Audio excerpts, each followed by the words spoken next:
50 लाख, 50 लाख से बड़ी रकम होती है, लेकिन खैर एनीवे ये रिपोर्ट बहुत अच्छी है, अभी मैं ट्वीट करूँगा तो पढ़ भी लीजिएगा और डिटेल में। तो इसको रखते हैं ग्रीन में। अगला स्टॉक है कॉर्पोरेंडम यूनिवर्सल। ये मुरुगप्पा ग्रुप कंपनी, इसने एक छोटी सी कंपनी यूएस में एक्वायर की है जो सिलिकॉन वाली है। पहले से उनका स्टेक था, पूरी खरीद लिया, पूरा 100% कर लिया। ज़्यादा बड़ा इन्वेस्टमेंट नहीं, करीब 56 करोड़ का निवेश है, लेकिन जिस सेगमेंट में है ना वो इम्पॉर्टेंट है, तो इसको रडार पर रखिएगा। 9th एक और इंटरेस्टिंग कंपनी, फिर आपका कमेंट चाहिए। गोल्डमैन सैक्स का है ओला इलेक्ट्रिक का टारगेट 160 रुपये है, और हीरो मोटोकॉर्प का 42% नीचे का टारगेट कल आपने सुबह बताया 33 रुपये। आप इस पर कमेंट करिए।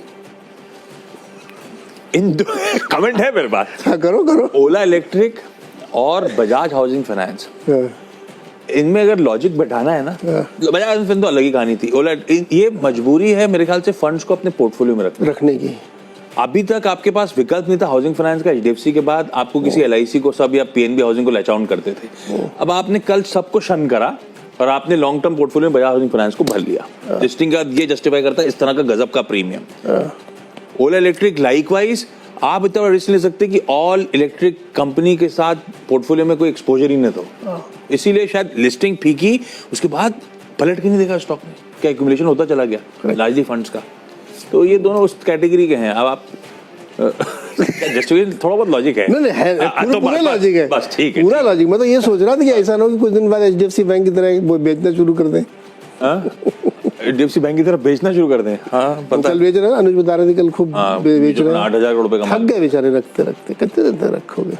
आजकल सबको दिल मांगे मोर को इंतजार करना नहीं चाहता। तो खैर ये भी मैंने इसीलिए बताया क्योंकि इस पर एक रिपोर्ट है, उस पर 2 रिपोर्ट है। जो सबसे बड़ी वाली रिपोर्ट थी उसको लिया 160 टारगेट।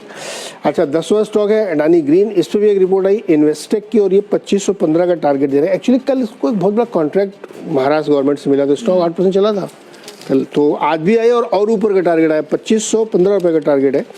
और ये भी सब तमाम रीजंस गिना रहे हैं कि क्या क्या इनको मिलने वाला है। ग्रोथ राजस्थान वाले उससे काफ़ी कुछ आएगी, तो उसको रखिए, देखते हैं रडार पे कैसा रहता है।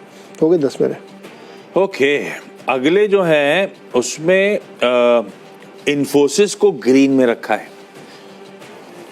फेड मीट से पहले आईटी रडार पे, और जैसा widely expected 25 basis points perfect तड़का होगा। एक उम्मीदें जाग जाएंगी वैल्यूएशंस इंप्रूव होने की, और एक कॉन्फिडेंस आएगा कि इकॉनमी इतनी बुरी नहीं है। खैर इन सब के बीच में अगर लॉजिकली 25 बेसिस पॉइंट तरफ बढ़ रहे हैं तो ये स्टॉक वैसे ऐसा भी नहीं है, सब अपने हाईज के आसपास खड़े हुए हैं। उठा लीजिए कोई टीसीएस, उठा लीजिए कोई इन्फोसिस, पर फिर भी आज ग्रीन लेके चलते हैं अपन आज के ट्रेडिंग सेशन में। ये बात ध्यान रखिएगा। मैं ऐसी एडीआर देख रहा था, वो तो कल लाल में बंद हुए थे भाई साहब। तो सेकंड हाफ वगैरह में देखते हैं, लेकिन सिर्फ रडार पे रखने वाला स्टॉक है। फर्स्ट सोर्स सॉल्यूशंस को मैंने ग्रीन करा। कल अपडेट आया माइक्रोसॉफ्ट एज्योर ओपन एआई के साथ एक कोलैबोरेशन करा है डिजिटल ट्रांसफॉर्मेशन सर्विसेज मिलके ग्लोबली मुहैया कराने के लिए। बहुत चल रहा है ये, लेकिन ये स्टॉक वैसे गोविंदा साहब की पूरी वो सीएससी शुरू हुआ था, उसके बाद से पूरा गजब का ट्रैक्शन बन गया। तो थोड़ा सा ये देखें चला हुआ स्टॉक है, लेकिन खबर अच्छी है, ग्रीन करा है। एचईजी को रखिएगा, लाल में रखा है मैंने। इसके सीएफओ साहब ने इस्तीफा दे दिया है। कल रेजिग्नेशन की अपडेट आए, सितंबर 18 से इफेक्टिव, यानी कि कल से इफेक्टिव हो गया है, हो जाएगा वेडनेसडे से। लाल रखते हैं डेवलपमेंट को देखते हुए। और एक फाइनली, हालांकि मंगलवार का दिन है, बड़ा विसर्जन भी है, लेकिन सिर्फ स्टॉक के हिसाब से ग्लोबल स्पिरिट्स ने कल शाम को, वैसे सारे ये लिकर स्टॉक्स इन्होंने वो बताया था, वो गवर्नमेंट का फैसला ईएनए और रेक्टिफाइड स्पिरिट्स वगैरह, उसके चलते सारे ये छोटे स्टॉक्स चले हुए, ये ध्यान रखिए। तो जरूरी नहीं है ट्रेड वेड लेना अपन। खबर अच्छी है, खबर इंटरेस्टिंग है। अब अच्छी होगी जब सेल्स वेल्स का पता चलेगा या लोगों को पसंद आएगी तब। पहली सिंगल मॉल्ट विस्की कल लॉन्च करी है इन्होंने, क्राफ्ट विस्की। ब्रांड का नाम है दोआब। दोआब क्या होता है? दोआब तो मतलब DOOAB से है, पानी से रिलेटेड होता है। दोआबा होता है ना, दो के बीच में जगह, लेकिन पता नहीं दोआब, दाब नहीं है, नहीं गलत लिखा है, दाब लिखा है, नहीं DOAAB है, दोआब।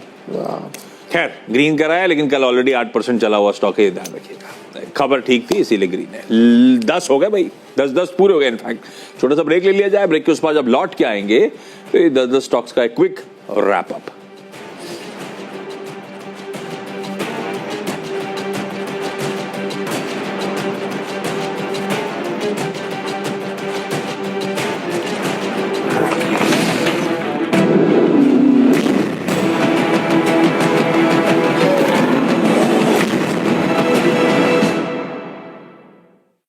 दोनों तरीके से देखें तो काफी साइडवेज करेक्शन रहा है लीडिंग एग्रोकेम स्टॉक्स में, और उसमें हमने भी कुछ एडिशंस किए थे करीब 6 महीने पहले, और उन्होंने सबने अच्छा परफॉर्म किया है।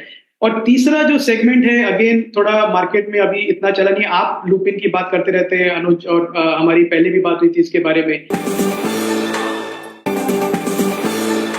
मैं ये मानता हूं कि जो मल्टीनेशनल एग्रोकेमिकल कंपनीज हैं जिनका पोर्टफोलियो थोड़ा सा और भी जिसको कहते हैं ना डाइवर्सिफाइड है या ब्रॉड बेस्ड है या मॉडर्नाइज है, वहां पे आपको ज्यादा एक्टिविटी दिखेगी। पहले यूपीएल के पास कुछ है, ऐसी बात नहीं है कि यूपीएल के पास नहीं है, लेकिन आई वुड बिलीव जैसे आप